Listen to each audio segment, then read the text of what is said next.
Changing your subscription plan on Webflow is a straightforward process. Follow these steps to successfully update your plan. Step 1. Log into your Webflow account. Visit the Webflow website and log in using your credentials.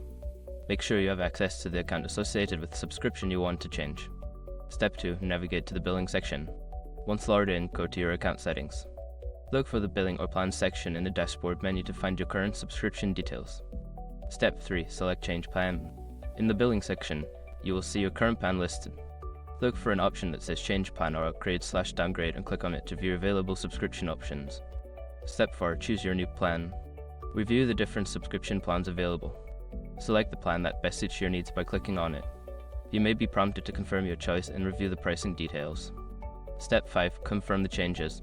Before filing a refund or dispute, use the eshrock.com link in the description to open the refund dispute deadline calculator and confirm your deadline. After completing these steps, your Webflow subscription plan will be successfully changed. Make sure to check your email for any confirmation regarding the update.